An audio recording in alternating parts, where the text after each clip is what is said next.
I was dead. This was the first realization upon regaining consciousness. The ears were filled with the piercing siren of an ambulance, the eyes saw a twisted and deformed car roof, and there was warm liquid flowing from the forehead, blurring the vision. "Thea Lynn, you really are a persistent ghost," came Bolu's voice from the driver's seat, laced with familiar disdain. "Even going to get a divorce, you have to cause me trouble," wanting to retort but unable to make a sound.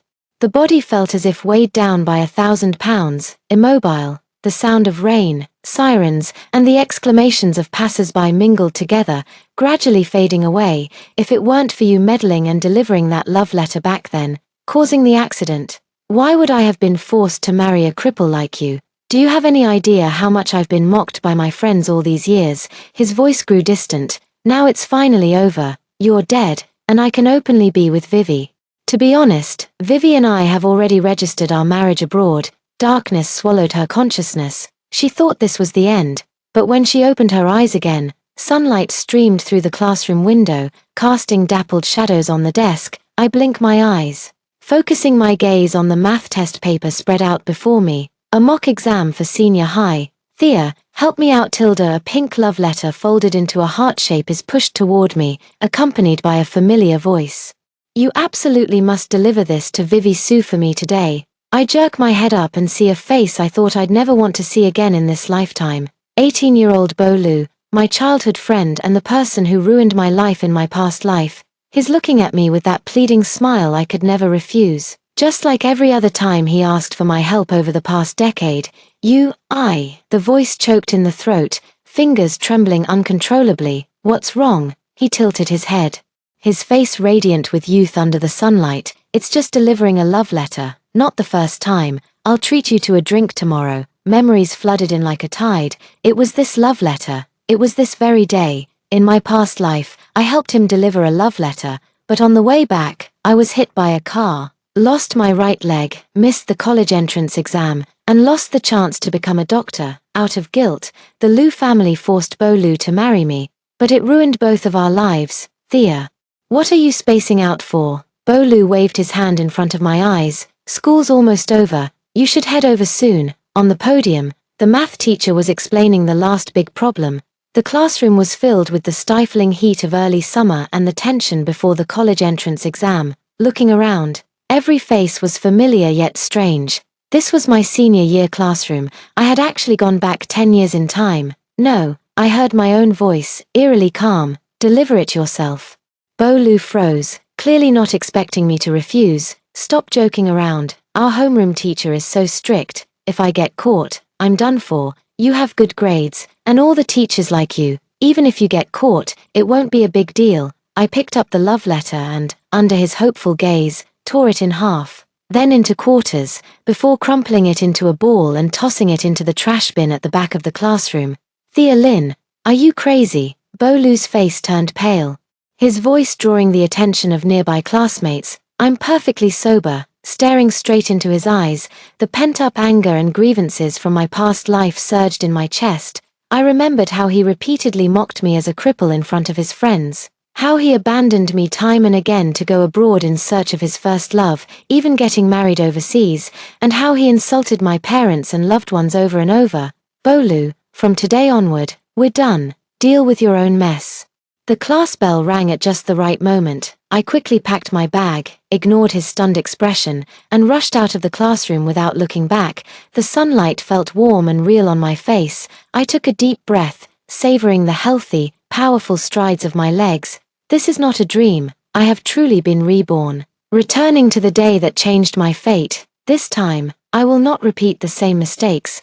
The moment I pushed open the door to my home, my eyes instantly welled up with tears. "Thea, you're back." Mom peeked out from the kitchen, her face still free of the wrinkles that would later form from worrying about me. "Dinner's almost ready. Go wash your hands first." I stood still, greedily taking in the sight of this familiar yet unfamiliar home.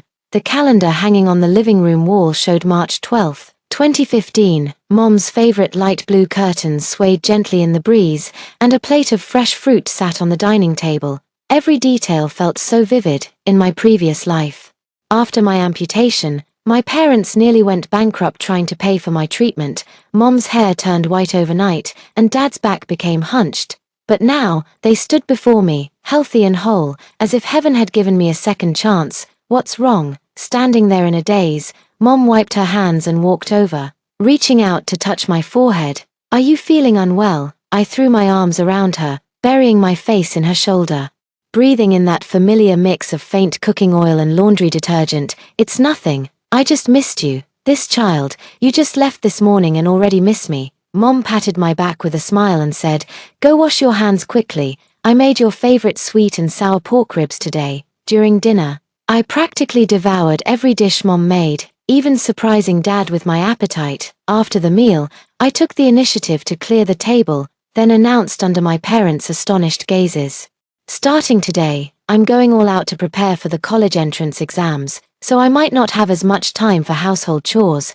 Did you have an epiphany?" Dad chuckled, adjusting his glasses. "All right then, your mom and I will take care of the housework, you just focus on your studies." Back in my room, I locked the door, threw myself onto the bed, and buried my face in the pillow, letting out a few silent screams before calming down. I had truly been reborn. I was back at the most critical month before the college entrance exams. I rolled over and sat up, pulling out all my textbooks and notes from my backpack, spreading them across the entire desk. Since fate had given me a second chance, I was determined to seize this opportunity, get into the prestigious Capital Medical University I had always dreamed of, and become a doctor. Opening my math notebook, I froze. The formulas and problem-solving methods I once knew by heart now looked strangely unfamiliar. I then flipped through my physics and chemistry textbooks. The situation was even worse. Years of a miserable married life and the self-doubt brought on by my disability had eroded nearly all my high school knowledge over time. No way. Cold sweat broke out on my forehead as my fingers trembled slightly. Rebirth had given me a healthy body and a second chance, but it hadn't returned the knowledge I once possessed. There were less than 3 months left until the college entrance exams. I took a deep breath, pulled out a brand new notebook, and began drafting my study plan. In my previous life, I missed the college entrance exam due to a car accident, and later, I could only attend an ordinary university through self-study exams, majoring in a field I didn't even like. This time, I must get into the best medical school with outstanding grades. At 2 a.m., I finally completed a detailed study schedule, precise down to every hour of each day. My eyelids felt as heavy as lead, but I forced myself to open the math textbook and started reviewing from the most basic trigonometric functions. "Thea, why aren't you asleep yet?" Mom gently knocked on my door. "Going to bed right now," I responded, yet stubbornly finished the problem at hand before turning off the desk lamp. Lying in bed, I recalled what happened at school today. Bolu's shocked expression flashed before my eyes, stirring a faint sense of vengeful satisfaction in my heart. In my past life, I always catered to his every whim, even ruining my own life just to deliver love letters for him. Yet after marriage, he vented all his resentment on me. This time, "I won't have anything to do with you anymore," I whispered into the darkness before falling into a deep sleep. The next morning, I arrived at the classroom half an hour earlier than usual. The morning sunlight streamed through the windows, spilling over the empty desks as I took out my English vocabulary book and began memorizing words. Classmates trickled in one after another, their faces showing surprise at seeing me there so early. When Bolu walked in, I didn't even look up, keeping my focus on the physics exercises in front of me. "Thea," he stood in front of my desk, his voice clearly displeased. "Aren't you going to explain what happened yesterday?" I kept writing formulas without even glancing at him. "There's nothing to explain. What's wrong with you?" He pressed down on my notebook. "Haven't we always been like this? You deliver things for me, and I treat you to ice cream." I looked up at him. That face, which once made my heart race, now only filled me with disgust. That was before. Now I'm preparing for the college entrance exams and don't have time for these silly games of yours. "College entrance exams," he scoffed. "With your grades, you could get into a top-tier university without even trying. Why stress about it?" I forcefully pulled back my notebook. "Mind your own business." Bolu's expression darkened, and just as he was about to say something, homeroom teacher Mr. Lee walked into the classroom. He had no choice but to sulkily return to his seat, During morning classes, I could feel Bolu frequently glancing back at me, but I never met his gaze. Between classes, I seized every moment to review, even holding off on going to the bathroom, afraid to waste a single second. As the school bell rang, I quickly packed my bag and prepared to leave. Bolu rushed over in one swift motion to block me. "Let's go together." "No need, I'm going to the library." I tried to sidestep him. He grabbed my wrist. "What's wrong with you? Why are you suddenly so cold to me? Aren't we best friends?" I shook off his hand, raising my voice slightly. "I told you, I need to study. Please don't disturb me." The students still in the classroom all turned to look, and whispers began to rise. Bolu's face flushed red, a flash of anger in his eyes. "Thea Lynn, have you lost your mind? Think whatever you want." I slung my backpack over my shoulder and strode out of the classroom, my heart pounding in my chest. In my past life, I had always been cautious around him, afraid of upsetting him. But now, I could finally say no with a clear conscience. The library was so quiet you could hear the sound of pages turning. I found a corner seat, spread out my books, and began to study. But before long, a figure sat down across from me. Thinking it was Bolu coming to pester me again, I looked up impatiently. Axel Chen. I looked at the boy in front of me in surprise. He was the academic monitor of our class, a top student whose ranking had never fallen out of the top 3 in the grade. Usually quiet and reserved, he hardly interacted with anyone. He adjusted his black-framed glasses and handed me a notebook expressionlessly. "Teacher Lee asked me to give this to you." Puzzled, I took it and flipped through the pages. Inside were neat and detailed biology notes, covering all the key points for the college entrance exam, even including supplementary knowledge. "This, my notes," Axel Chen said briefly. "Teacher Lee mentioned you want to apply to medical school." I stared at him in shock. How does Teacher Lee know? I had only filled out that career plan form this morning. Axel Chen shrugged and had already lowered his head to work on his own exercises. Clearly not intending to continue the conversation, I carefully flipped through the notes, finding the content more systematic and easier to understand than the textbook, with key points and difficult sections highlighted in different colors. Thank you, and please thank Professor Lee for me too." Axel Chen nodded without saying another word.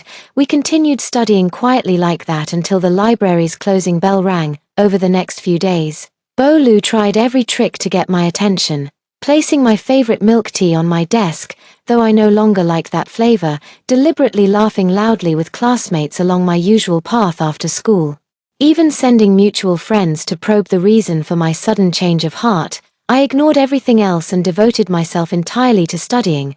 During the day, I listened attentively to every class, chased after teachers during breaks to ask questions, and headed straight to the library after school. After returning home in the evening, I would review until midnight, pinching my thigh whenever I felt sleepy. During Friday's biology class, the teacher announced there would be a quiz next week.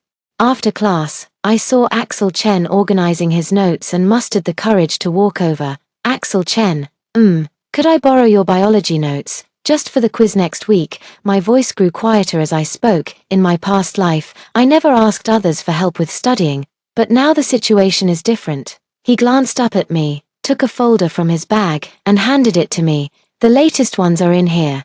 "Thank you, I'll definitely return them by Monday." I accepted them as if they were a priceless treasure. "Don't rush." He paused. "Your study method has issues." I froze. "What issues?" "You're too impatient." Axel Chen's voice was calm. "The college entrance exam isn't something you can conquer overnight. Staying up late like this actually lowers your efficiency." My face suddenly grew hot.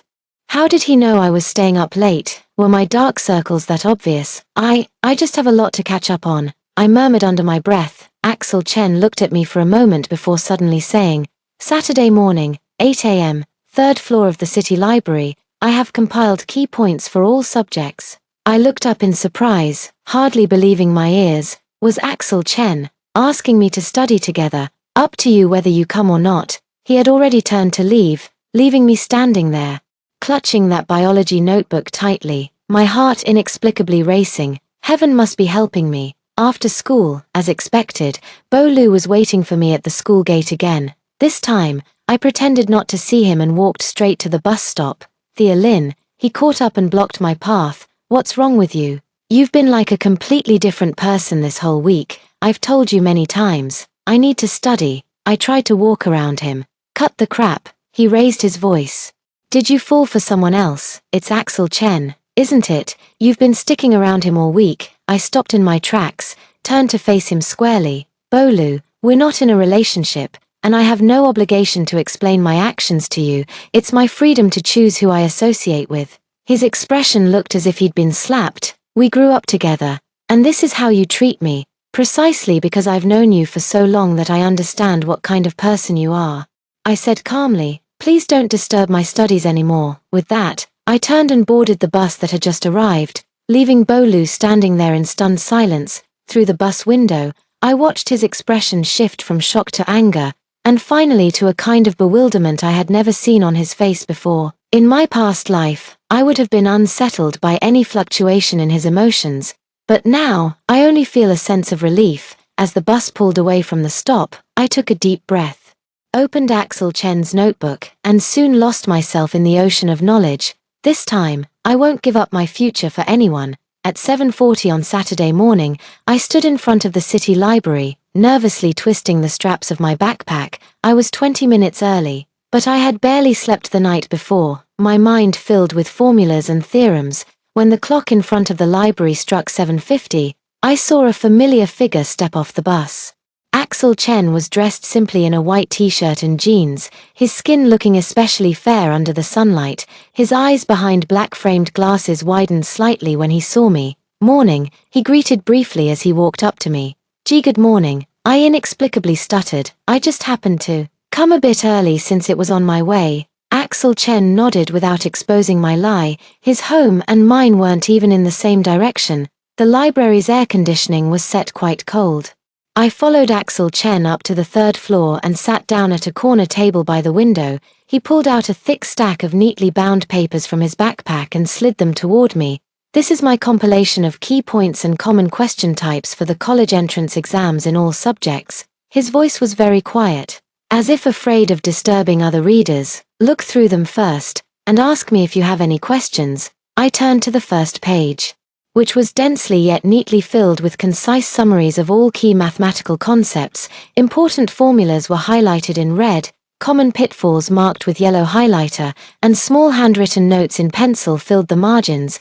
This was far better than any review guide available on the market. This is incredibly thorough. I looked up and said sincerely, how long did it take you to compile this? Axel Chen lowered his head to flip through his own book, the tips of his ears turning slightly red. Not long. For the next 3 hours, we immersed ourselves in our studies. Occasionally, when I encountered something I didn't understand, I would lightly tap my finger on that part of the material. Axel Chen would then pause his writing and explain it to me in detail in a voice only the two of us could hear, until I fully grasped it. By noon, my stomach betrayed me with a growl. Axel Chen glanced up at me, then pulled out 2 rice balls and a bottle of mineral water from his bag. Here, he said, pushing one rice ball toward me, from the cafeteria. Not the best taste, but it'll fill you up. I was stunned. You prepared this in advance.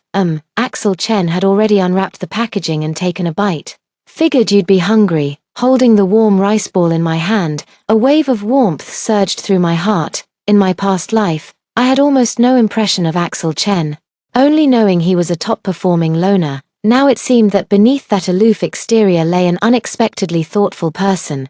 Thank you, I said softly, taking a bite of the rice ball. The aroma of seaweed filled my mouth. It's really delicious. The corners of Axel Chen's lips lifted slightly. It might not have qualified as a smile, but it was enough to brighten his entire face.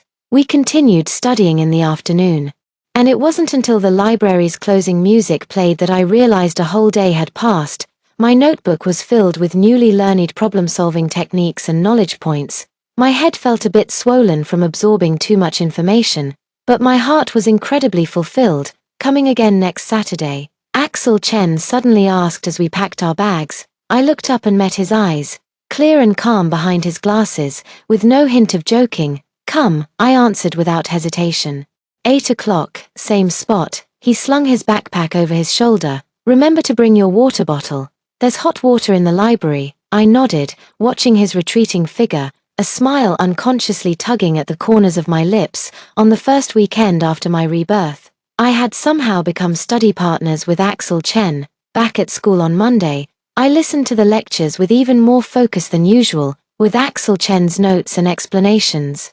The previously vague knowledge points became clear. During breaks, I no longer chatted with classmates but instead used the time to review the previous lesson or preview the next one. On Wednesday afternoon, during the free activity period of PE class, most students went to play basketball or sat in the shade chatting, while I quietly slipped back to the classroom and took out my physics workbook to start solving problems. "I knew you'd be here," a voice came from the doorway.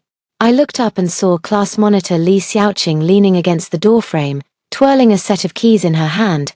"The sports committee sent me to get the spare whistle." She walked in and glanced curiously at my exercise book. "Working so hard, that's not like you." I smiled without answering. In my past life, my relationship with Li Xiaoqing had been average. She was the cheerful, outgoing type with lots of friends.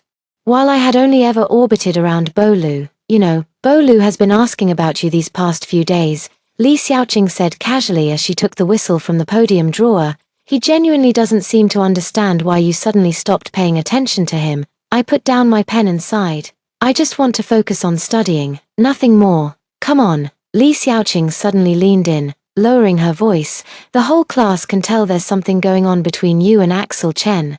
Last Saturday, someone saw you studying together in the library. That's headline news in our class." My face instantly grew hot. "We were just reviewing together, that's all. Axel Chen never studies with anyone," Li Xiaoqing said meaningfully. "Last year, Liu Ting, who ranked second in our grade, tried to ask him for help, and he just handed her a reference book and brushed her off. I didn't know how to respond, so I just lowered my head and continued with my homework."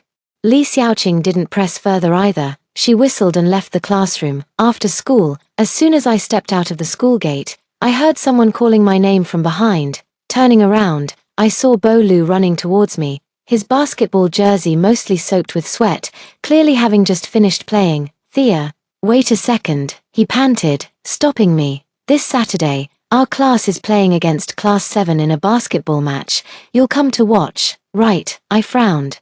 "I told you I need to study, just for an hour." Bolu clasped his hands together in a pleading gesture. "You know how important this game is. Those guys from Class 7 have always looked down on us.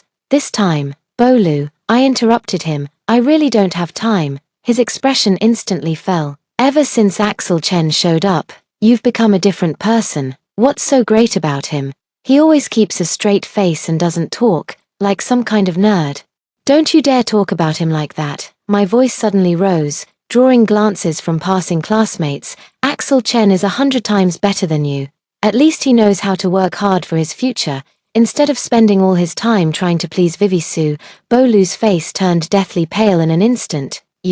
How do you know about Vivi Su?" Only then did I realize I had let slip. In my past life, I only knew Vivi Su because I helped deliver his love letter, but in this life, I wasn't supposed to know her at all. Someone mentioned it in class. I hastily covered. "Anyway, I won't be going on Saturday. Find someone else to cheer you on." With that, I turned and walked away, my heart pounding in my chest. Behind me, Bolu called my name a few times, but I didn't look back. On Saturday morning, Axel Chen and I met at the library as planned to study. During the lunch break, I couldn't resist checking my phone and found the class group chat flooded with photos from the basketball game.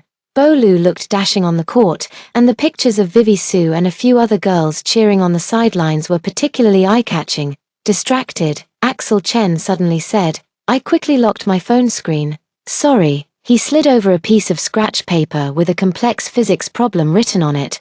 "Try this." I recognized it as the final, most challenging question from last year's college entrance exam. Taking a deep breath, I focused and began solving it. When I finally found the breakthrough, I quietly cheered in excitement, looking up to meet Axel Chen's approving gaze. That sense of accomplishment was more exhilarating than any cheers from a basketball game. Around 4 p.m., my phone suddenly vibrated. It was a text from Li Xiaoqing. "Bolu got injured during the game. He's at the school clinic and keeps asking to see you." I stared at the message for a long time, memories from my past life flooding back like a tide. Every time Bolu got injured or fell sick, I was always the first by his side. I remember in our second year of high school when he had a high fever, I skipped class to take care of him at his place all day, even copying all his homework for him. Yet, after we got married, when I was in unbearable pain from my leg, he hung up on me because he had to accompany Vivi Sue shopping. What's wrong? Axel Chen noticed my unusual reaction. I showed him the text message and smiled wryly. The old me would have rushed over immediately. He pondered for a moment, then suddenly asked, "And what about the current you? Do you want to go?" "No," I answered bluntly. "He has so many friends. He doesn't lack me. Besides," I pointed at the thick stack of study materials in front of me, "we have more important things to do." Axel Chen's lips curled slightly as he handed me a biology notebook. "Let's keep going." When I got home in the evening, the class group chat was still discussing the competition from earlier in the day. From the classmates' conversations, I pieced together what had happened. Bo Lu had sprained his ankle during the competition, and Vivi Sue barely managed to help him to the infirmary but quickly made an excuse to leave, leaving him alone. I heard he was in low spirits, constantly asking why no one stayed with him. I closed the group chat without making any comments. In my past life, I would have been heartbroken and immediately called to comfort him. But now, I only feel it's a kind of retribution, letting him taste the bitterness of being uncared for. On Monday at school, Bo Lu's ankle was still wrapped in bandages. I deliberately avoided his gaze and walked straight to my seat. During breaks, I noticed him trying to talk to me several times, but I pretended not to see and avoided him each time. At noon in the cafeteria, I was engrossed in my meal when suddenly a tray was placed across from me. Looking up, I saw Axel Chen sitting down expressionlessly, and I was so startled I nearly choked. "Is this seat taken?" he asked, even though there were clearly many empty seats around. "No, it's not." I quickly shook my head. We ate our meals in silence, neither of us speaking, but the quiet wasn't awkward. Occasionally, our eyes would meet, and he would give a slight nod before continuing to eat. This simple, natural way of interacting gave me an inexplicable sense of comfort. "Oh, since when did our icy top student start eating with people?" A teasing voice came from behind. I turned around and saw Vivi Sue standing there with her two best friends, wearing smiles I couldn't decipher. Vivi Sue was indeed beautiful. Big eyes, a delicate face, and smooth black long hair that made her the dream girl of many boys at school. "None of your business," I said coldly, surprising even myself with such a direct retort. In my past life, I had always felt inferior in front of Vivi Sue, too timid to even speak. Vivi Sue clearly didn't expect me to respond this way either. After a brief pause, she forced a smile and said, "Thea Lin, I heard you've been working very hard lately, trying to surpass our Axel Chen. You're Axel Chen." I raised an eyebrow, noticing Axel Chen's frown deepen as well. "Oh, just a casual remark," Vivi Sue said, flipping her hair. "By the way, Bo Lu asked me to tell you he has something to say. He'll be waiting for you behind the gym after school." "Not interested." I flatly refused. Vivi Sue pouted. "Suit yourself." "But he's in a pretty bad state now. Injured foot with no one to take care of him. Doesn't even have anyone to help copy his homework. Then you go take care of him." I put down my chopsticks. Vivi Sue snorted disdainfully. "I don't have time for him. If it weren't for pity, I wouldn't even bother speaking up for him." With that, she strode off with her girlfriends in tow. I turned to look at Axel Chen and found him staring at me with a complicated expression in his eyes. "What's wrong?" I asked somewhat uncomfortably. "Nothing." He adjusted his glasses. "Just realizing you're quite different from the rumors." "What was I like in the rumors?" I asked curiously.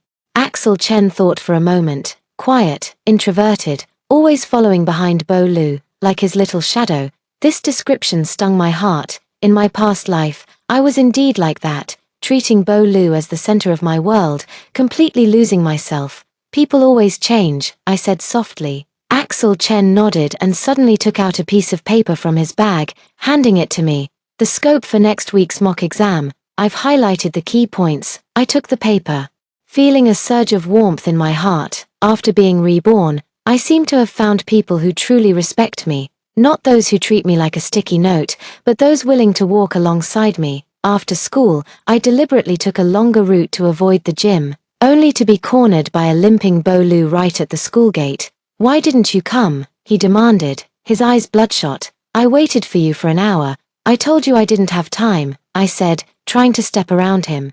He grabbed my wrist tightly. "Is it because of Axel Chen? You like him, Don't you, let go, I struggled free with force. Who I like is none of your business. How is it none of my business? Bolu's voice trembled in a way I'd never heard before. We grew up together. I always thought what? I sneered. Thought I'd always follow behind you, at your beck and call, do your homework, deliver love letters for you, do anything for you. He froze, his hand unconsciously loosening its grip. I didn't mean it like that. Bolu, I took a deep breath. From now on, please take responsibility for your own life. I won't waste another minute of my time on you. With that, I turned and walked away, leaving him standing alone at the school gate. The setting sun stretching his shadow long and lonely, but I didn't look back. A week before the mock exams, my nerves were stretched as tight as a fully drawn bowstring. I slept only 4 hours each day, spending all other time, apart from eating and attending school, on studying. During the 10-minute breaks between classes, I could finish half a set of multiple-choice questions. At lunchtime, I hid in a corner of the library memorizing English essay templates, and even while walking, I listened to recordings of key knowledge points I had made. On Wednesday night, as I was wrestling with a difficult physics problem at my desk, the letters and numbers before my eyes suddenly began to twist and blur. I blinked, my vision refocusing, but it blurred again within less than a minute. My temples throbbed with pain, as if someone were drumming inside my head. Thea, have some milk. Mom pushed the door open, placing a cup of warm milk beside me and looking at me with concern. You look terrible. Thanks, Mom, I'm fine. I forced a smile, took the milk, and sipped it. The warm liquid slid down my throat, temporarily easing some of the discomfort. Mom reached out and touched my forehead. You've been studying all day. Take a break. No, I shook my head. The third mock exam is next week. I have to. My words abruptly stopped. The milk cup before me suddenly doubled in my vision. My hand trembled uncontrollably, and the cup slipped from my fingers, shattering on the floor with a crack, spilling milk everywhere. Thea, Mom exclaimed in alarm, quickly crouching down to check if I was hurt. I wanted to say I was fine, but as soon as I opened my mouth, tears unexpectedly welled up. Then came the second drop, the third. Soon, I was wailing like a lost child, all the pressure and fear pouring out like a breached dam. I can't remember, so many formulas, so many key points, I sobbed, my vision blurred by tears. I'm scared of failing the exam, scared of repeating the same mistakes. Mom held me in her arms and gently patted my back. Silly child, it's just one exam, do your best. And don't put too much pressure on yourself. I leaned on Mom's shoulder and cried for a long time until my tears ran dry, leaving only intermittent sobs. Mom cleaned up the spilled milk on the floor and insisted I take a hot bath and go to bed early. Lying in bed, I stared at the ceiling as my emotions slowly settled. Suddenly, my phone vibrated. It was a text from Axel Chen. Don't come too early tomorrow, the library doesn't open until 8 a.m. I stared at this seemingly ordinary message for a long time before suddenly realizing, he must have noticed something was off with me and used this method to let me sleep a little longer. I replied with a single okay, then buried my face in the pillow, my lips curling into an involuntary smile. The next day, I slept 2 hours longer than usual and felt noticeably more refreshed. When I arrived at the classroom, Axel Chen was already at his seat reading. I set down my backpack, hesitated for a moment, then walked over to his desk. Thank you, I whispered. He glanced up at me, nodded, then pulled out a folded piece of paper from the drawer and handed it to me. Take a look at this. I unfolded it to find multiple solutions to a math problem, each written in meticulous detail, with notes beside them explaining which method was suitable for which scenario. If you get nervous during the exam, stick to the method you're most familiar with. Don't try new tricks. He said this without looking at me, his voice calm, yet it made my nose sting with emotion. Millimeter. I clutched the paper tightly. I will. On the day of the third mock exam, the weather was unusually hot and stuffy. Sitting in the examination hall, my palms were sweating, and I had to keep wiping them with tissues. The moment the test papers were handed out, I took a deep breath and forced myself to calm down. The first subject was Chinese, which was my strong suit. The essay topic was choice. I wrote the piece almost as if drawing from memories and insights of a past life, the pen scratching against the paper as emotions poured out. For the subsequent subjects, math, English, and science, I tackled each question one by one. If I got stuck, I skipped it and moved on, returning to think about it again after completing all the ones I knew. Axel Chen's method worked wonders for me. Don't chase perfection, just aim for consistent performance. When the final exam bell rang, I put down my pen and let out a long sigh. Regardless of the outcome, I had given it my all. 3 days later, the results were announced, standing in front of the grade ranking board. I couldn't believe my eyes. Thea Lin, total score 689, third in the grade. My name was right there, just after Axel Chen and Yang Yi. Having jumped over 20 places from the previous exam. Oh my god, Thea Lin, you're amazing. Li Xiaoqing patted me on the shoulder from behind. How did you suddenly do so well? Before I could answer, a group of classmates had already gathered around, all asking how I had studied and if there was any secret. I stood there awkwardly, my gaze unintentionally meeting Axel Chen's, who was standing at the edge of the crowd. He gave me a slight nod, the corners of his lips curling into an almost imperceptible smile. I just did more practice questions, I mumbled in response to the classmates' questions, when suddenly I noticed Bolu standing not far away, his face dark as he glared in our direction. His rank had dropped to beyond 250th in the grade, which in the fiercely competitive college entrance exam meant he might not even make it into a first-tier university. The crowd gradually dispersed, and Bolu blocked my path. Thea.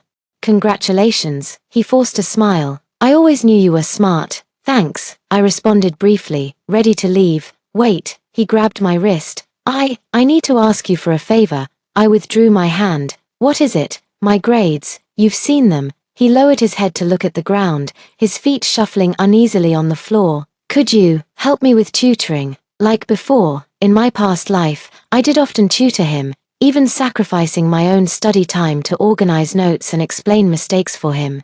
And how did he repay me? Every time we argued after marriage, he would mock me. You think you're so great. If it weren't for my parents forcing me, would I have married a bookworm like you? Sorry, I don't have time. I turned to leave. Just 1 week. No, even 3 days would do. He hurried after me anxiously. For the sake of growing up together since childhood. Bolu. I stopped and looked him straight in the eyes.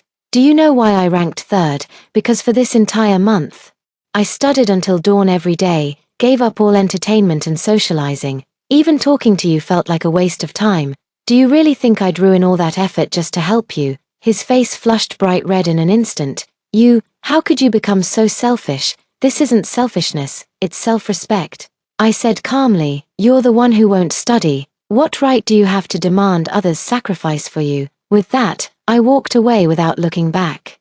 My heart pounding violently in my chest. Not from nervousness or fear, but from a sense of liberation. I'd finally said the words I couldn't bring myself to utter in my past life. After school, as I was packing my bag to head to the library, an unexpected figure appeared at the classroom door. Vivi Su, Thea Lin. Can we talk for a moment? She asked, her voice surprisingly friendly, completely different from the last time we met in the cafeteria. I looked at her warily. What is it? She walked in and sat down in the seat in front of me. First of all, I want to apologize for my attitude last time in the cafeteria. I was in a bad mood. I nodded without speaking, waiting for her to continue. Secondly, Vivi Su bit her lower lip. I'd like to ask how you review your studies. My grades have always been average, and seeing your rapid progress, I'm truly impressed. I looked at her in surprise. In my past life, the Vivi Su I remembered was an aloof campus belle who rarely initiated conversations with anyone except Bolu and his group of admirers, let alone sought academic advice. I just practice more problems and review mistakes carefully, I answered cautiously. Could you elaborate? Vivi Su took out a small notebook, looking ready to take serious notes. Like your schedule, what reference books you use. Looking into her sincere eyes, I let my guard down and briefly shared some study methods. During our conversation, I noticed that Vivi Su was actually quite smart. She grasped things quickly. It's just that she might not have put her heart into studying before. By the way, Vivi Su suddenly asked as we were wrapping up, are you close with Axel Chen? My heart tightened. We're okay. Just studied together a few times. He's my cousin, Vivi Su said with a smile. Although we have different last names, his father and my mother are siblings. I widened my eyes. What? He didn't tell you? Vivi Su also looked surprised. I thought you two were close. We're just study partners, I said, trying to keep my voice steady, but my mind was in turmoil. Axel Chen and Vivi Su are cousins.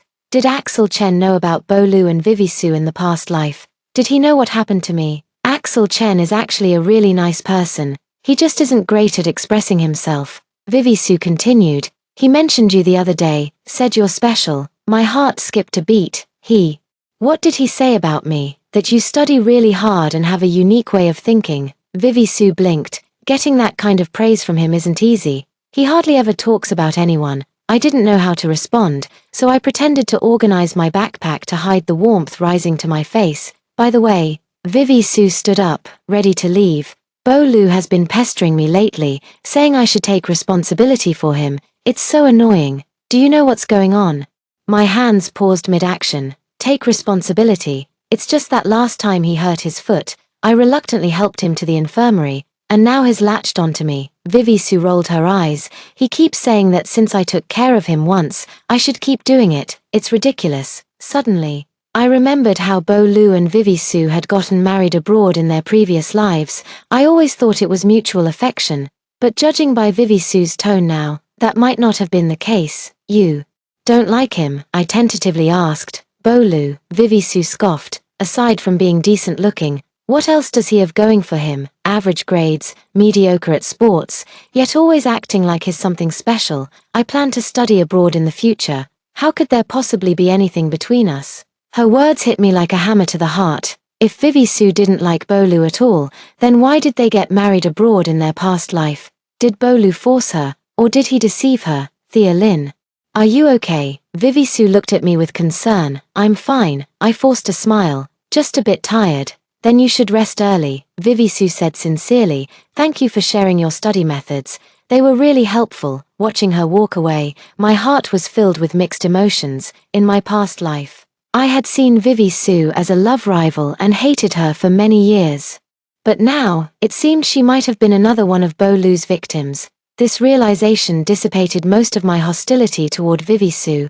On the weekend, Axel Chen and I were studying in the library as usual. Several times I wanted to ask him about Vivi Su, but I didn't know how to bring it up. Finally, during our afternoon break, I couldn't hold back any longer. Axel Chen, Vivi Su said you two are cousins. His hand paused on the page, and he looked up at me. Yeah, why didn't you tell me? I couldn't find the right moment to bring it up. He adjusted his glasses. Besides, is it really that important? I thought about it and realized it wasn't particularly important, just surprising. But another question lingered in my mind. So, did you know Bolu likes Vivi Su? Axel Chen's expression turned somewhat odd. I know, many people in the whole school know. Vivi Su said she doesn't like Bolu. She really doesn't. Axel Chen closed the book. She likes intelligent and ambitious people. And Bolu doesn't meet her standards. Thank you, Axel Chen. I suddenly expressed my gratitude sincerely. What are you thanking me for?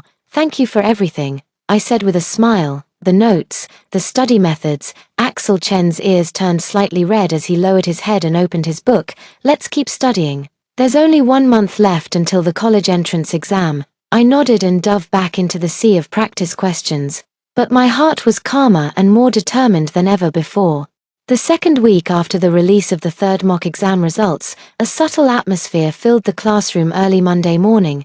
During the break, I noticed several classmates frequently glancing at me and Axel Chen, then huddling together to whisper. Li Xiaoqing took advantage of Axel Chen's absence to mysteriously approach my desk. Thea, be careful, she whispered, lowering her voice. Bolu went to see Teacher Li after school yesterday, saying you and Axel Chen are in a puppy-love relationship and it's affecting the class atmosphere. The pen in my hand nearly fell to the ground. What? He made it sound so convincing, saying you go to the library together every day and even have weekend dates alone. Li Xiaoqing pouted. Everyone knows he's just jealous that you scored well and are close to Axel Chen. I clenched my fists, my nails digging deep into my palms. This was exactly how Bolu acted in my past life. Whenever he sensed I was slipping from his control, he would resort to any means to sabotage me. I just never expected he'd stoop to such childish tactics. Thanks for the heads up. I forced a smile at Li Xiaoqing. But we really are just studying together. Of course I know. Li Xiaoqing patted my shoulder. But Teacher Li might want to talk to you, so be mentally prepared. The class bell rang. And Teacher Lee walked into the classroom carrying a stack of test papers. I stole a glance at Bolu. He sat upright with a smug smile on his lips, occasionally turning to look at me, his eyes filled with provocation. Before handing out the test papers, I have a few things to say. Teacher Lee set down the papers and scanned the classroom, his gaze finally settling on Bolu. Recently, some students have reported to me that there are early romantic relationships in this class. The classroom erupted in murmurs. I felt my face grow hot, while Axel Chen remained expressionless, though the pen in his hand paused slightly. I believe, Teacher Lee continued, his voice steady and firm, during the final sprint for the college entrance exams, what each student should be most concerned about is their own studies, not meddling in others' normal interactions. Bolu's smile froze on his face. Some students would do better to spend time reviewing their own test papers rather than keeping an eye on others. Teacher Lee pulled out a paper from the stack. For example, in this third mock exam, someone dropped from the top 100 in the grade to be on 200, yet still found time to worry about whether others go to the library or not. The entire class's gaze turned in unison toward Bolu, whose face instantly flushed crimson, the veins on his neck clearly visible. Now distributing the test papers, without further ado, Teacher Lee began calling names. Axel Chen, 148 points, first in the grade. As Axel Chen stepped forward to collect his paper, Teacher Lee patted him on the shoulder. Keep it up, Thea Lin, 143 points. Third in the grade. When I walked up to the podium, Teacher Lee gave me a slight smile. Great improvement. I took the test paper, and the weight in my heart finally lifted. As I walked back to my seat, I accidentally locked eyes with Bolu. His gaze burning with anger and resentment, but I calmly averted my eyes. When the class bell rang, students left the classroom in small groups to eat. I deliberately took my time packing up, waiting until everyone had left before getting up. Unexpectedly, Bolu suddenly stopped me at the corner of the hallway. Happy now, he said through gritted teeth. Now the whole class is laughing at me. You brought this on yourself, I said coldly. Axel Chen and I are just study partners. What right do you have to slander us, study partner? Bolu sneered. The whole class can see he likes you. So what? I met his gaze directly. Who I date is my freedom. It's not your place to interfere. He suddenly grabbed my wrist. Thea Lin, you've changed. You would never have treated me like this before. Let go. I struggled free forcefully. Bolu, wake up. I'm not that foolish girl who revolved around you anymore.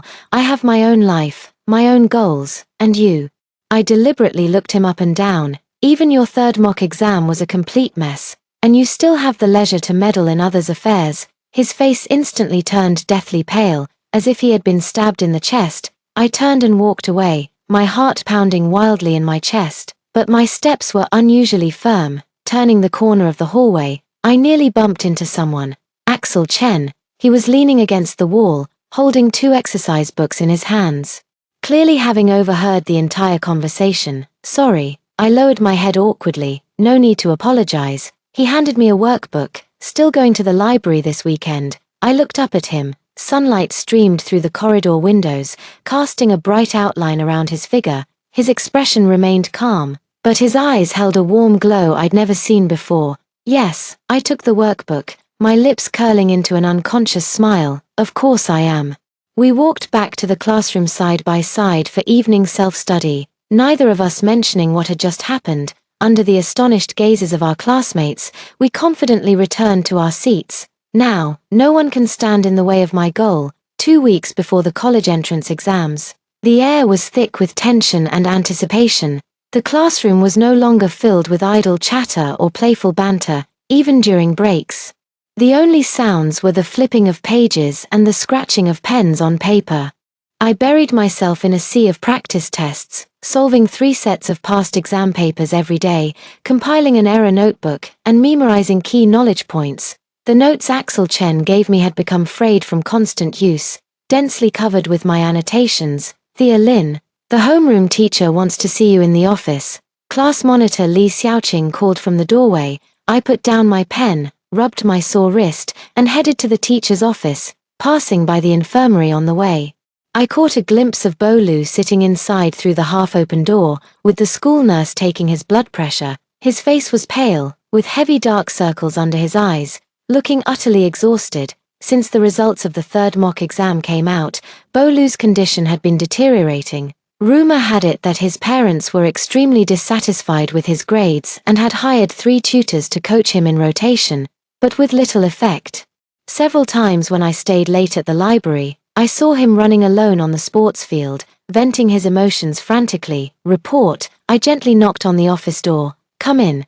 Class teacher Ms. Lee looked up and smiled when she saw me. Thea Lynn, have a seat. I sat in the chair opposite her. Noticing my college preference form spread out on the desk, the first choice clearly stated clinical medicine at Capital Medical University. I've reviewed your application. Very ambitious, Ms. Lee adjusted her glasses. With your current grades, as long as you perform normally, getting into Capital Medical University shouldn't be a problem. I nodded, my heart racing. The dream from my past life finally had a chance to come true in this one. But, Teacher Lee changed the subject. I heard you've been studying very intensely lately. Some classmates mentioned you often stay in the library until closing time and are the first to arrive in the classroom in the morning. I pursed my lips.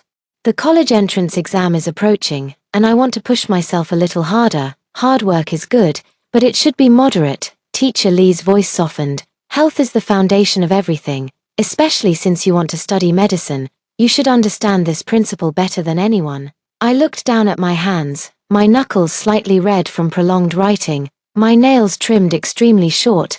I understand, teacher. I'll make sure to rest, by the way. Teacher Lee suddenly seemed to remember something. Bolu's parents came to see me yesterday. They wanted to ask for your help in tutoring Bolu. I know you two grew up together. I abruptly raised my head. Teacher, I refuse. Teacher Lee seemed surprised by my directness. His situation is indeed quite difficult. His grades have been declining. Teacher, I took a deep breath. I'm not unwilling to help classmates, but this is the final sprint phase. Every minute is precious. Bolu has tutors and parental support, while I can only rely on myself. Teacher Lee looked at me for a long time before finally nodding. You're right, I didn't consider this carefully enough. Focus on preparing for the college entrance exam. I believe you can achieve excellent results. Leaving the office, I let out a long sigh of relief. In my past life, I would have agreed to such requests without hesitation, even feeling it was my duty. But now, I've finally learned to prioritize my own needs. On my way home from school, I was stopped by Bolu's parents at the school gate. Thea, please, I'm begging you. Bolu's mother grabbed my hand, her eyes red. Bo's grades are so bad now that even getting into a second-tier university is at risk. Please help him. For the sake of growing up together, I gently withdrew my hand. Auntie, I'm sorry, but I really don't have the time. We can pay, Bolu's father hurriedly said.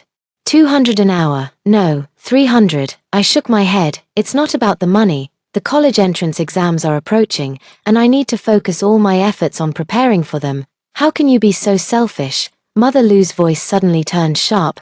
Bo has been so good to you, protecting you since childhood. Is this how you repay him now? I looked at her quietly, suddenly recalling what she said to me in my previous life after my amputation when she visited me in the hospital. Thea, don't worry, our Lou family will take responsibility. Bo will take care of you for the rest of your life. At the time, I thought it was concern, but later I realized it was just guilt and charity. After marriage, they allowed Bolu to subject me to emotional abuse and even repeatedly urged me to become a surrogate mother. How laughable, Auntie, I said calmly. Bolu has professional tutors, and I'm just a student. You should trust the professionals rather than pin your hopes on me. With that, I gave a slight bow and turned to leave, ignoring their shouts behind me. Only after turning the corner did I realize my hands were trembling, forcing me to stop and take several deep breaths to calm down. When I got home, Mom was in the kitchen preparing dinner. I put down my backpack and hesitated for a moment before telling her about my encounter with Bolu's parents. Mom set down the kitchen knife and wiped her hands. They called me this afternoon too. What? I widened my eyes. Mom sighed. I turned them down directly. Your priority now is to focus on your exam preparation. How could you possibly have time to tutor others? I walked over and hugged her. Thanks, Mom. Silly child. Mom patted my back. I was wrong before, always asking you to take care of Bo. Thinking girls should be understanding and considerate. Now I understand. You must first take responsibility for your own life. My nose tingled with sourness as I buried my face in my mother's shoulder. In my past life, my mother had also held me like this, crying and saying I'm sorry after my amputation.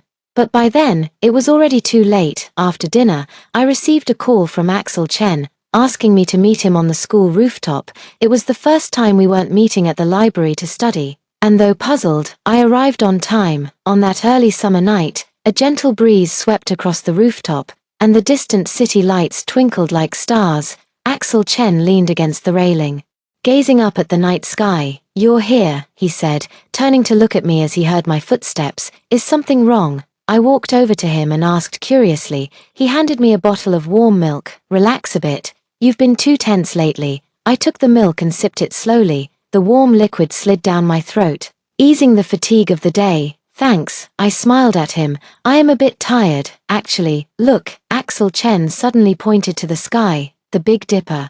I followed his finger and saw 7 bright stars forming the shape of a ladle in the night sky. "Over there is Aquila." Axel Chen's voice was unusually gentle in the night. "The brightest one in the middle is Altair." I looked at him in surprise. "You study astronomy too?" "Occasionally." He adjusted his glasses. "When I was a kid, my dad often took me stargazing. He said the universe is vast, and human worries are small." I looked up at the vast starry sky and suddenly felt my anxiety and stress were truly insignificant. No matter what the college entrance exam results might be, this wouldn't be the end of my life. "Axel Chen," I asked softly, "why do you want to study medicine?" He was silent for a moment.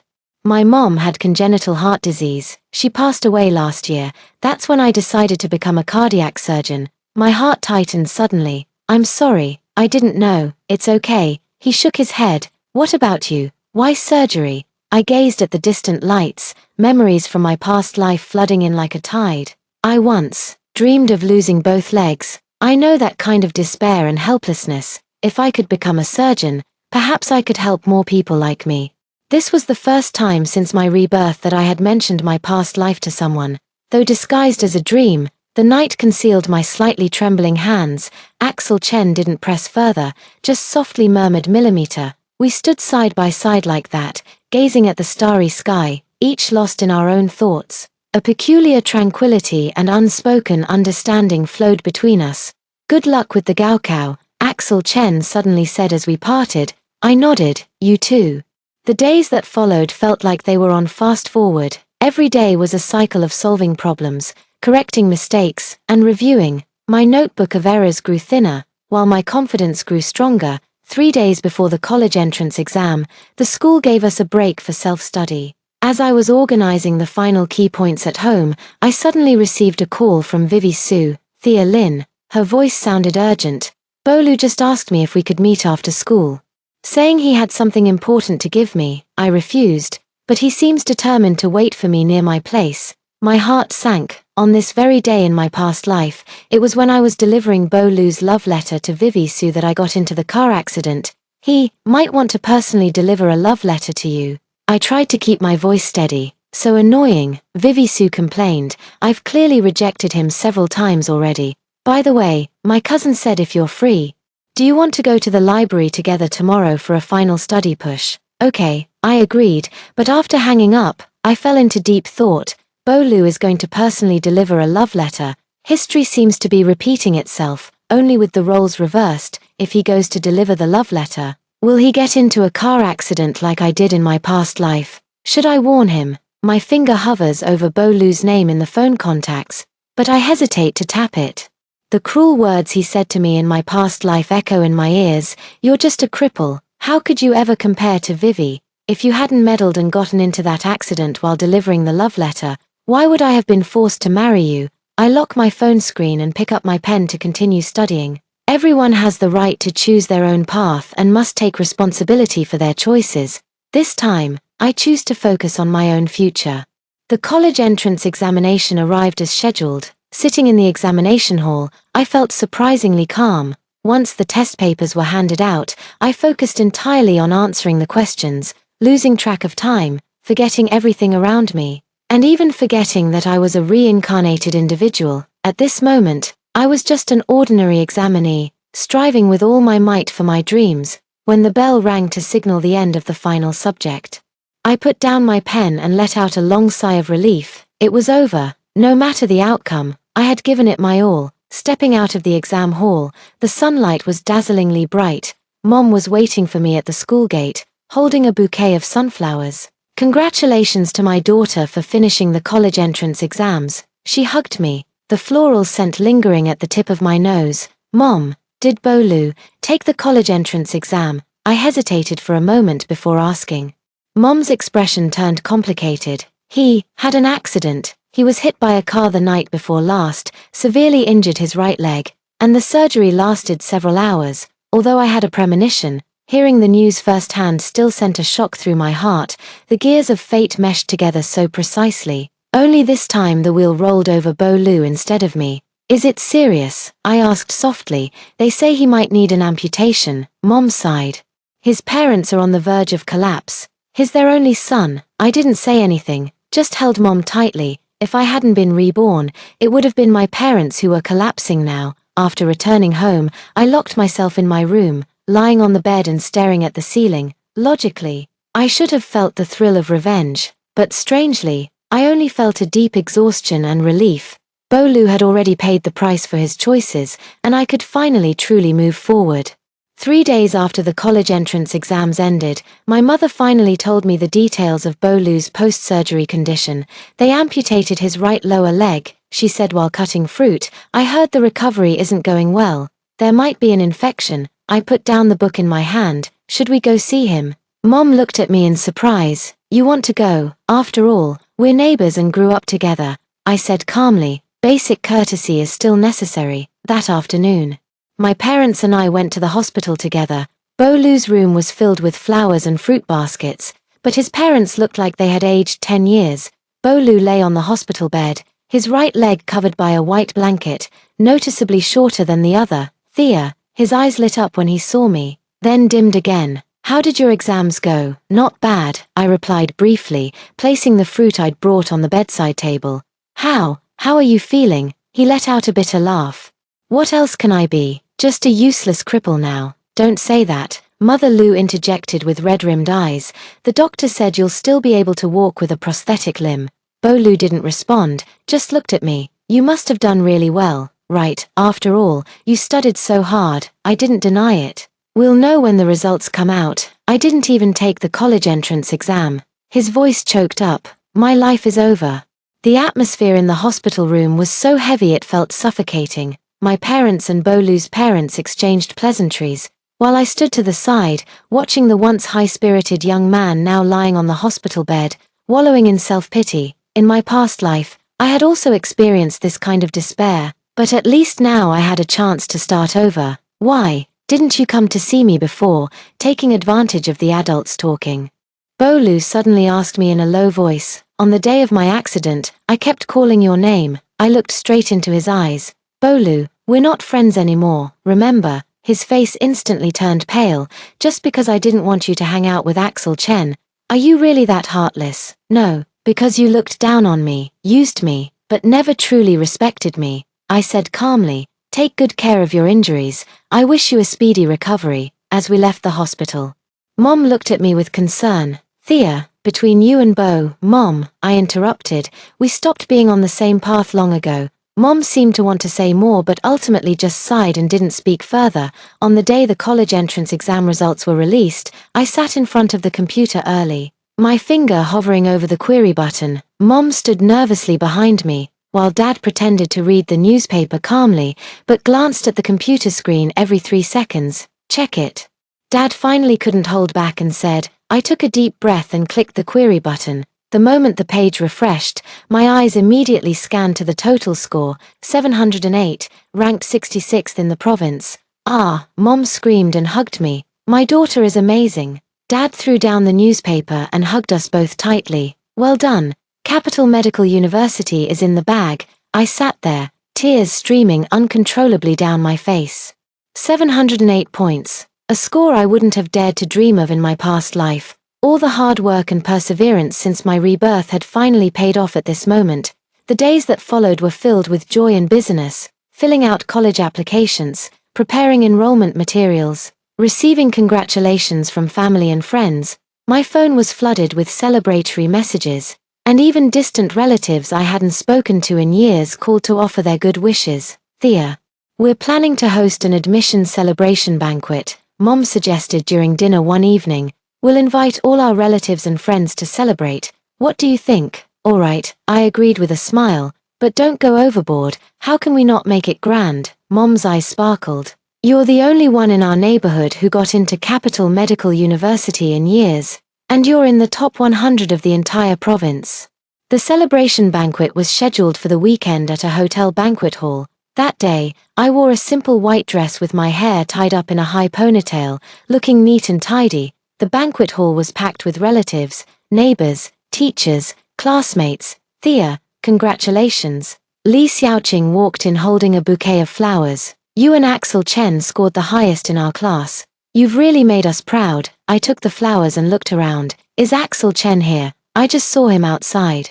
Li Xiaoqing said with a wink. Seems like he has something to say to you alone. My heart suddenly raced. I excused myself to the restroom and stepped out of the banquet hall. Sure enough, Axel Chen was standing by the window in the hallway, sunlight streaming through the glass and casting a bright outline around him. Congratulations. He smiled slightly when he saw me. You're definitely getting into Capital Medical University. Yeah, I walked over to him. What about you? Have you decided on Capital University? He nodded. Impressive, I said sincerely. We fell silent for a moment, then he suddenly turned to face me. Thea Lin, I have something to tell you. What? I looked up at him and noticed the tips of his ears were slightly red. He took a deep breath. I like you. Not as a study partner. But, Axel Chen, I gently interrupted him. We're still too young right now. With too little experience, it's easy to mistake friendship for love. His expression froze. Am I being rejected? It's not rejection. I carefully chose my words. I just think we should focus on our studies first. The academic pressure at medical school is intense, and long-distance relationships are even harder. If our feelings haven't changed in a few years, can we talk about this then? Truth be told, I wasn't without feelings for Axel Chen, but the emotional scars from my past life made me hesitant to start a new relationship. I needed time, space, and to become a better version of myself first. Axel Chen looked at me for a long time before finally nodding. I understand, but I'll wait. As he turned to leave, my heart ached, but I knew it was the right decision. Returning to the banquet hall, the joyful atmosphere immediately enveloped me. Classmates gathered around, asking all sorts of questions, while teachers took turns coming over to congratulate me. Amidst the laughter and chatter, I noticed a solitary figure in the corner, Bo Lu. He sat in a wheelchair, the empty pant leg of his right leg hanging limply. No one spoke to him, not even a glance was cast his way. In my past life, I would always rush to his side at such moments, afraid he might feel lonely. But now, I choose to remain among the crowd, accepting the blessings and glory that belong to me. As the banquet neared its end, Bo Lu blocked my path in his wheelchair. Satisfied, he asked hoarsely, "Are you happy to see me like this?" I looked at him calmly. "I don't understand what you mean. You could have stopped me." His eyes were bloodshot. "If you had agreed to deliver that love letter for me, none of this would have happened." My heart skipped a beat. Bo Lu, you're still as selfish as ever." I smirked disdainfully and turned to walk toward my waiting parents. Behind me, Bo Lu's hysterical shouts were quickly drowned out by the music and laughter from the banquet hall. "Are you okay?" Mom asked worriedly. "What did he say?" "Nothing," I said, linking my arm with my mother's. "Let's go home." Stepping out of the hotel, the summer night sky was exceptionally bright. I looked up, searching for the Big Dipper, and remembered my conversation with Axel Chen on the rooftop. No matter what lies ahead, at least for now, my life is moving in the right direction. The admission letter from Capital Medical University arrived a week later. Holding the weighty envelope, I gently traced the gilded school name with my fingers. Tears blurring my vision, the once unreachable dream of my past life has finally come true in this lifetime. At Capital Medical University, the ginkgo leaves have turned from green to gold and back again, as 10 fleeting years have passed in the blink of an eye. Standing before the surgical residency bulletin board at the teaching hospital, my fingers gently traced over the notice bearing my name and photo. Thea Lin, orthopedic resident. Sunlight streamed through the corridor windows onto the paper, its radiance seeming to shine directly into my heart. Dr. Lin, congratulations. Head nurse Wang walked over with a smile. I heard you turned down the offer from Johns Hopkins. That's an opportunity many dream of. I tucked a loose strand of hair behind my ear with a smile. China needs good orthopedic surgeons more. Over the past decade, Axel Chen and I have maintained an on-and-off connection. He completed dual degrees in medicine and biology at Capital University and is now pursuing an MD-PhD at Harvard. We occasionally exchange academic discussions on WeChat or recommend the latest medical papers to each other. Every time he returns to China, we meet at a cafe near our alma mater and chat for hours. Dr. Lin, operating room 3 is ready. Intern Dr. Zhong poked his head in to inform me. I nodded and walked briskly toward the operating room. Today's procedure was a complex knee replacement surgery for a 70-year-old retired teacher, hand washing, sterilization, gowning up. These routines had become as natural to me as breathing, under the shadowless lamp. As the scalpel made the first incision, I still felt a sacred sense of mission. Every time I hold the scalpel, it feels like redemption for my past self who once lost both legs. The surgery lasted 3 hours and was completed successfully. Stepping out of the operating room, I took off my mask and let out a long sigh of relief.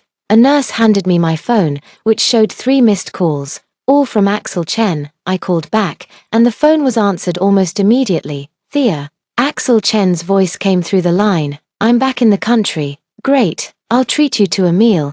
I walked toward the doctor's lounge and poured myself a glass of water. Do you know about Vivi Su and Bo Lu? He paused. They got married. My hand trembled, almost dropping the water glass. What? It happened last year. Vivi Su was forced. The Lu family threatened to sue her for causing Bo Lu's car accident if she didn't marry him. Axel Chen's voice was laced with suppressed anger. That whole family is shameless, relentless. Vivi Su's parents were afraid of trouble and pressured her into agreeing. I leaned against the wall. Vivi Su's once vibrant face flashing before my eyes. The scenes from the past overlapped with the present, only the roles were completely reversed. How is she now? I asked softly. Not well at all, Axel Chen sighed. Bo Lu's leg injury never fully healed, and he frequently needs surgery. He's become very irritable, and he's not very kind to Vivi Su.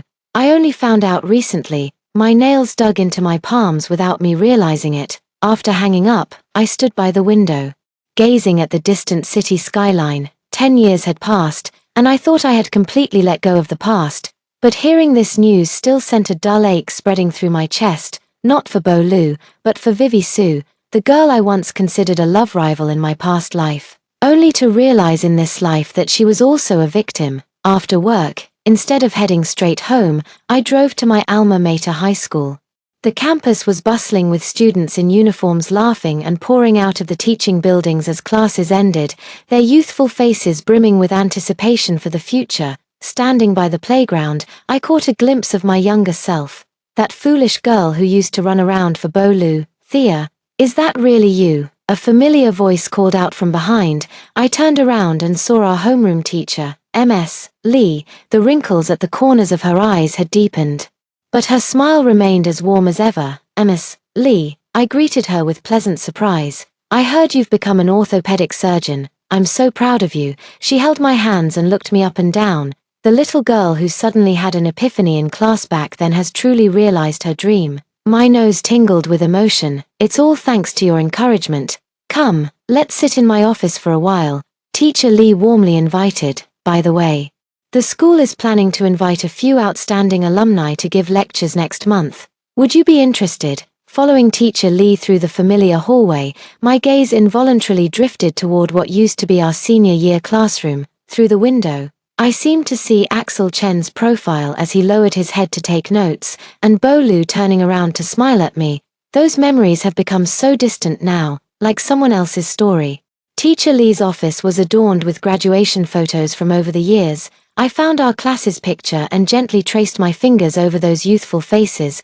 Bo Lu stood in the last row, smiling brightly. Vivi Su was at the center of the front row, stunningly beautiful. Axel Chen was diagonally behind me, looking serious, and as for me, I could hardly recognize that shyly smiling girl anymore. Have you heard about Bo Lu? Teacher Lee handed me a cup of tea and suddenly asked. I nodded.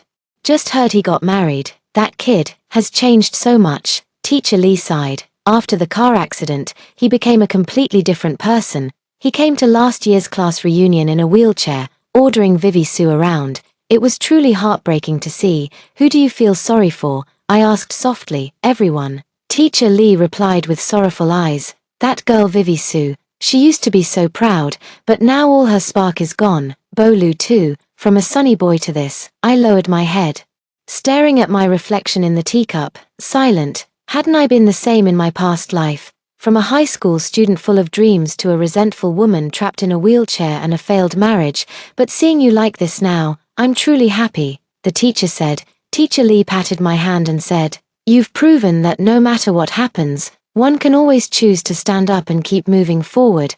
By the time I left the school, the sun had already set in the west, standing at the school gate. I took one last look at the building that held so many memories. No matter what lay ahead, at least at this moment, I was no longer that pitiful pushover. My phone rang again. It was the emergency department of the hospital calling. Dr. Lin, there's a complex case that requires your consultation. The on-duty doctor's voice was urgent. The patient has a severe infection in an old injury on the right leg, accompanied by osteomyelitis, and may need emergency surgery. I'll be right there. I hurried toward the parking lot. Back at the hospital, I went straight to the consultation room. Through the glass window, I saw several doctors gathered inside. The person sitting on the hospital bed had their back to the door, but I recognized that silhouette at a glance. Even after 10 years, I could never mistake it. Bolu. My hand paused on the doorknob for a second before I pushed the door open. Dr. Lin is here. Chief Physician Professor Wang greeted me. This patient had his right lower leg amputated 10 years ago, and the residual limb has been repeatedly infected over the past 6 months. Multiple surgeries at other hospitals have had poor results. Considering your expertise in complex bone trauma and infections, would like to hear your opinion. I walked to the bedside and finally got a clear look at Bolu's face. He was much thinner than I remembered, with heavy dark circles under his eyes, downturned lips, and an overall gloomy aura. The moment he saw me, his eyes widened instantly, and his lips trembled, but no words came out. Let me see the medical records, I said calmly, taking the folder handed to me by the resident and flipping through it professionally. Thea. Bolu finally found his voice. You became a doctor. Dr. Lin is the youngest attending orthopedic surgeon at our hospital, Professor Wang introduced proudly. I pretended not to notice Bolu's shocked expression and focused on the medical records. The situation was indeed complicated. Multiple failed surgeries, drug-resistant bacterial infection, necrotic tissue at the residual limb. Any misstep could lead to a second amputation or even be life-threatening. We need immediate surgical debridement, combined with sensitive antibiotics. I closed the medical record. If the infection isn't well controlled, we may have to consider a higher-level amputation. No, Bolu suddenly became agitated. No more amputations. I've already, his voice choked up, his eyes frantically searching for something. Just then, the consultation room door swung open, and a haggard woman hurried in, clutching a stack of payment slips. It was Vivi Sue. I could hardly recognize her. Her once long, lustrous black hair had been cut into a dry, short style. Her eyes had lost their sparkle, her lips drooped, and her entire being seemed drained of vitality. When she saw me, she visibly froze for a moment before lowering her head and silently standing beside Bolu. This is the patient's family member, the resident doctor introduced. My wife, Bolu emphasized, giving me a strange look. Somewhere between a challenge and an expectation, I nodded and professionally turned to Vivi Sue. The patient's condition is quite severe and requires immediate surgery. As the family member, please sign the surgical consent form. Vivi Sue took the document, her fingers trembling slightly. She glanced up at me, a flicker of complex emotion in her eyes, then silently signed her name. The surgery is scheduled for the first slot tomorrow morning, I told the team. Administer stronger antibiotics tonight and monitor temperature and blood counts closely. After the consultation, I walked briskly toward my office, my heart pounding violently in my chest. 10 years have passed, and I never imagined we would reunite in this manner. Even more unexpected was that seeing Bo Lu and Vivi Su in their current state brought me not a shred of satisfaction, only a profound sorrow. Dr. Lin, a voice called out to me. Turning around, I saw Vivi Su catching up, breathless. Is something the matter? I stopped in my tracks. She bit her lip, seemingly struggling with what to say. In the end, she only whispered, "Please, perform the surgery well for him, although he, after all, his." Vivi Su, I interrupted her. I'm a doctor. No matter who the patient is, I will do my best to treat them. It's professional ethics. She raised her head, tears in her eyes. Thank you. And, I'm sorry. Why apologize? For everything. Her voice was so soft it was almost inaudible. I don't know. Maybe it's my karma. I took a deep breath. That wasn't your fault. Looking at this poor girl who had been emotionally manipulated by Bo Lu for half her life, she looked at me in surprise. Seemingly not expecting me to say that, "Go back and rest." I handed her a tissue. Tomorrow's surgery will be very long. As I turned to leave, something suddenly occurred to me, and I looked back to ask, "Does Axel Chen know you're in the hospital?" She shook her head. "Don't tell him. I don't want him to worry." That night, I tossed and turned in the hospital duty room. At 3 in the morning, I got up to check on Bo Lu in the ward. He was half sitting on the bed, staring blankly at the night outside the window. Seeing me enter, his eyes lit up. "Thea, I knew you'd come." "Routine rounds," I said calmly, checking his foreign vital signs. "You know what?" His voice was hoarse. "I've thought about you every single day for the past 10 years. I regret not cherishing you back then." My hand paused briefly before I continued recording the data on the monitor. "I'm really happy to see how accomplished you've become," he said, reaching out to grab my hand. But I deftly avoided it. "Please remain emotionally stable. It's crucial for the surgery," I said in a businesslike manner. "Don't be like this." His voice took on a pleading tone. "I know you hate me, but I truly realize my mistake now. Marrying Vivi Su was forced by my parents. I never loved her at all." I looked up at him and suddenly felt an overwhelming sense of absurdity. This was practically a carbon copy of the excuses he had given Vivi Su in our past life, only with the roles reversed. "You know what?" I said softly. "I once had an amputation." He froze. "What? In another time, another life?" I calmly met his gaze. "I got into a car accident while delivering a love letter for you to Vivi Su, lost my right leg, and missed the college entrance exam, out of guilt. Your parents forced you to marry me, but you hated me to the core and eventually abandoned me to go abroad with Vivi Su." His face turned deathly pale. What are you talking about?" "You know what I'm talking about." I took out my phone and quietly pressed the record button. "Bo Lu, in any time and space, you always shift the blame onto others. Do you really have no fault at all?" His breathing became rapid. I didn't. It was clearly you who insisted on sending a love letter to Vivi Su. Why won't you admit it now?" "Yes. I was infatuated back then. But now I realize it's you I love.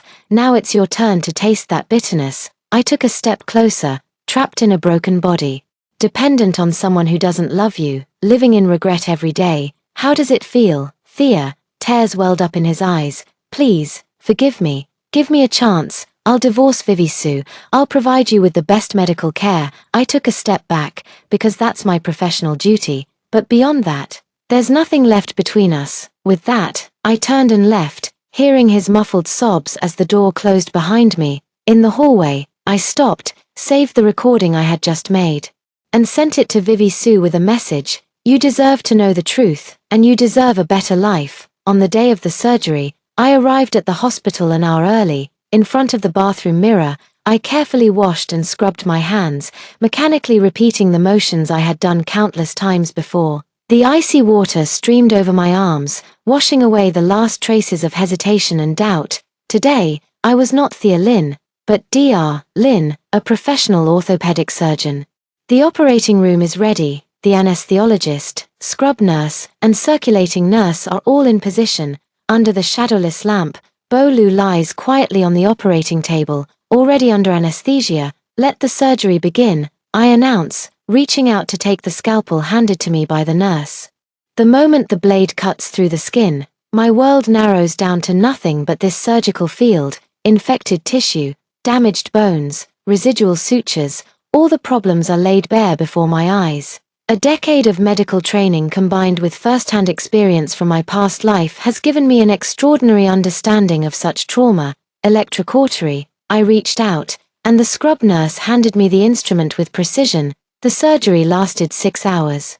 We thoroughly removed the infected necrotic tissue, repaired the damaged bone structure, and preserved the residual limb length as much as possible. When the final suture was completed, my surgical gown was soaked with sweat. The surgery went well, I announced, straightening up wearily but with satisfaction. Send him to the recovery room and monitor his vital signs closely. As I stepped out of the operating room, I ran into the anxiously waiting Vivi Sue. She looked like she hadn't slept all night, her eyes red and swollen, clutching a crumpled tissue in her hand. How did it go? She asked eagerly. The surgery was successful. I removed my mask. The source of infection has been cleared, and the limb was saved. However, long-term rehabilitation will still be needed. Her shoulders slumped all at once, as if she had finally been relieved of a heavy burden. Thank you, really, thank you so much. Don't thank me. I rubbed my temples wearily. It's my job. After hesitating for a moment, I finally asked the question. The recording, have you listened to it? Vivi Sue nodded, a flicker of pain flashing in her eyes. Yes, actually, I didn't even need to listen. Ever since we got married, he often calls out your name in his sleep, then scolds me for not being you. My heart felt as if pricked by a needle. Vivi Sue, you don't have to live like this. I know, she said with a bitter smile. But my parents are afraid of the Liu family's retaliation. I don't know what to do. Does Axel Chen know about your situation? She shook her head. I don't want to worry him. He's already busy enough being abroad alone. Silly, I couldn't help but say. Family is exactly who you should rely on at times like these. Axel Chen would be truly hurt if he knew you were suffering like this without telling him. Vivi Sue's tears finally fell. I really can't hold on anymore. I took her to the doctor's lounge and poured her a cup of hot water. She recounted her experiences over the past decade in fragments. Being forced into marriage, giving up the opportunity to study abroad, caring day and night for the moody Bolu, and enduring the cold remarks from the Liu family parents. They think I ruined Bolu. Vivi Sue wiped her tears, saying if I hadn't rejected his love letter that night, he wouldn't have gotten into the car accident. That wasn't your fault. I said firmly, everyone must take responsibility for their own choices. Bolu chose to speed on that rainy day, and the consequences should naturally fall on him. Vivi Sue looked up at me, a glimmer of hope flashing in her eyes. You really think so? Of course. I held her cold hand. Vivi Sue, you're only 28. There's still a long life ahead of you. Don't follow in some people's footsteps. I want a divorce, Vivi Sue suddenly said, her voice soft but firm. But the Liu family won't agree. They said if I dare to divorce, they'll make sure my parents can't stay in this city. I thought for a moment, then suddenly had an idea. What if there's evidence that Bolu is emotionally abusing you, like a recording? Vivi Sue's eyes lit up. You mean, the recording I sent you yesterday, combined with his usual verbal abuse towards you, is enough to file for a protection order and divorce? I said, I can help you contact a lawyer, and Axel Chen will definitely support you too, Thea. Vivi Sue's tears welled up again. Why are you helping me? Even though because we're both victims, I said softly. Besides, it's a doctor's duty to show compassion. 3 days later, Bolu fully regained consciousness from the anesthesia when I went to check on him during rounds. He was half leaning on the bed, gazing at the sunlight outside the window with a complicated expression. Vivi Sue is not in the ward. She has already taken the recordings I provided and the documents prepared by the lawyer to file for divorce. The surgery was successful. I examined his wound. If recovery goes well, we can fit a new prosthetic limb in 2 months. Bolu turned to look at me, his eyes filled with a vulnerability and confusion I had never seen before. Vivi Sue is gone. My hands kept moving. Millimeter. She said she wants a divorce. His voice trembled, said she's never coming back. I didn't respond, continuing to record his vital signs. Thea, he suddenly grabbed my wrist. I truly have nothing left now. Please, give me one more chance. Okay, I swear I'll. Bolu, I calmly withdrew my hand. Have I ever told you how you treated me in another timeline, when I needed you most? You chose someone else. His face instantly drained of color. Now you understand the pain I felt back then. I looked straight into his eyes. But that doesn't mean I'll repeat your mistakes. I have my own life, my career, my people I care about. Axel Chen, he let out a bitter laugh. I knew it was him. That's none of your business. I closed the medical chart. Get some rest. Rehabilitation starts tomorrow. Stepping out of the hospital room, I let out a long sigh. As if a heavy burden I'd carried for years had finally been lifted, the thrill of revenge. No, all I felt was a profound sense of relief. Everything from my past life had finally come to a close at this moment. My phone vibrated. A message from Axel Chen. Vivi Su has told me everything. Thank you for your help. When are you free? I'd like to meet you. I replied, let's wait until Bo Lu is discharged from the hospital. I want to focus on completing this treatment. A month later, Bo Lu's wounds had healed well enough for him to be transferred to a rehabilitation center. The divorce proceedings had also begun, and Vivi Su temporarily stayed in the U.S., preparing to reapply for her interrupted studies. On the day Bo Lu was discharged from the hospital, his parents came to pick him up. When Mrs. Lu saw me, a flicker of embarrassment and shame crossed her eyes.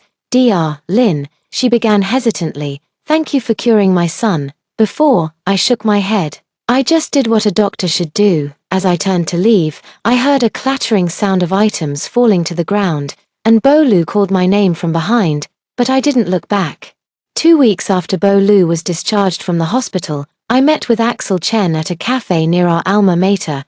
10 years had passed, and Axel Chen's demeanor had grown even more composed, with a touch of the steadfastness unique to mature men between his brows, dressed in a simple white shirt and dark trousers. His eyes behind gold-rimmed glasses lit up when he saw me. Thea, he stood up and pulled out a chair for me. You've lost weight, the daily life of a surgeon. I chuckled as I sat down. How's Vivi Su doing? Much better. Axel Chen slid over a latte I had already ordered. She's preparing to reapply for the PhD program at MIT. The divorce proceedings are going smoothly. The Lu family didn't dare cause any more trouble after seeing those recordings. I nodded, taking a small sip of coffee, letting the warm liquid glide down my throat. Thank you, Axel Chen suddenly said. If it weren't for you, Vivi Su might have been trapped in that marriage for the rest of her life. I just did what I should do. I put down the cup. By the way, how's your research at Harvard going? Axel Chen's eyes instantly lit up as he began to talk non-stop about his project on the application of gene editing technology in bone regeneration. As I listened, I couldn't help but smile. He was still the same Axel Chen who couldn't stop talking about medicine, only now he seemed more confident and passionate. Actually, he suddenly changed the subject. Aside from dealing with Vivi Su's matter, there's another reason I came back this time. What? I asked curiously. He took out a small box from his pocket and pushed it toward me. My heart suddenly raced, and my fingers trembled slightly as I opened the box. Inside wasn't a ring, but a uniquely designed badge engraved with the words Harvard-MIT Health Sciences and Technology Joint Program. I'd like to invite you to join my research team. Axel Chen's voice was calm, but his eyes burned with intensity. Combining your clinical experience with my foundational research, we could make groundbreaking advances in the field of bone regeneration. I picked up the badge, and sunlight streaming through the window refracted into a rainbow of colors on its surface. Is this a job offer? Not just that. Axel Chen took a deep breath. It's also the beginning of me wanting to pursue you again. 10 years ago, you said we were still too young. But now I think we've both matured enough to know what we want. What's the matter? He tilted his head, his face glowing with youth under the sunlight. It's just delivering a love letter. Not the first time anyway. I'll treat you to a drink tomorrow. In my past life, I never experienced healthy love. But in this life, Axel Chen has taught me in his own way what respect, understanding, and support truly mean. I need to think about it, I finally said. My work is here. My patients need me, of course. Axel Chen nodded. Whatever decision you make, I'll support you. As we left the cafe, the setting sun stretched our shadows long. Axel Chen's hand occasionally brushed against mine, warm and steady. Oh, he suddenly remembered something. Next month is the school anniversary. Teacher Lee invited us back to give a speech. Are you going? Yes, I answered without hesitation. I want to tell those kids that no matter what happens, life always offers a second chance.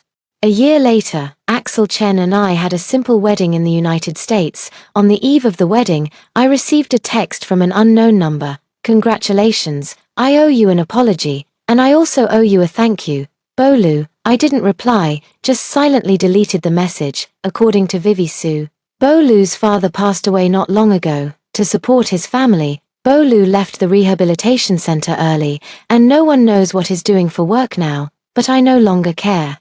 Whether he's doing well or not has nothing to do with me. It's all the consequence of his own actions. At the wedding, when Axel Chen slipped a specially made ring onto my finger, its inner band engraved with the words to heal, to love, to grow, I looked up at the man who was about to become my husband. My heart filled with a quiet joy. Instead of exchanging expensive diamond rings, we chose these unique surgical steel bands, symbolizing both our professions and the strong, pure bond between us.